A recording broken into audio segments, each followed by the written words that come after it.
జగనన్న గారు అమ్మఒడి కింద ఇద్దరు బిడ్డలకు 15,000 రూపాయలు ఇస్తారన్నాడు. ఇస్తున్నాడా? కాబట్టే మాట తప్పే వాళ్ళ మధ్య ఈరోజు కాంగ్రెస్ పార్టీ నిలబడి ఈ గ్యారంటీ ఇస్తుంది. ప్రతి పేద కుటుంబానికి 5,000 రూపాయలు ప్రతి నెల 1వ తేదీన ప్రతి ఇంటికి పేద ఇంటికి 5,000 రూపాయలు కాంగ్రెస్ పార్టీ గ్యారంటీగా ఇస్తుంది. సంవత్సరానికి 60,000 రూపాయలు ఇందిరమ్మ అభయం కింద ప్రతి ఒక్క పేద కుటుంబానికి అందిస్తుంది అని మీకు మాటిస్తున్నాం.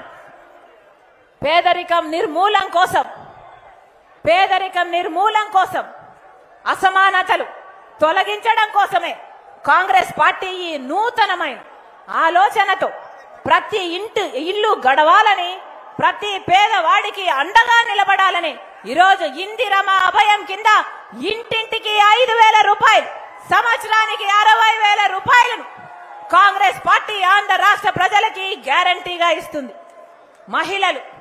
మహిళలు ఇంటిని నడిపేదే మహిళలు.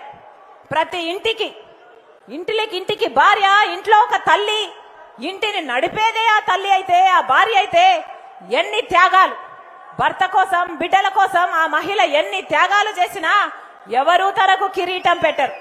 ఎవరు తన కిరీటం పెట్టకపోయినా ఆ మహిళ తన భర్త కోసం, తన బిడ్డల కోసం చేయని త్యాగమే ఉండదు. అలాంటి మహిళ ఈరోజు ఇల్లు గడపడానికి, ఇల్లు నడిపించడానికి, అందరికీ తిండి పెట్టడానికి ఎంతో మంది మహిళలు అల్లాడిపోతున్నారు. కాబట్టి ఆ మహిళలందరికీ గ్యారంటీ ఇస్తుంది కాంగ్రెస్ పార్టీ.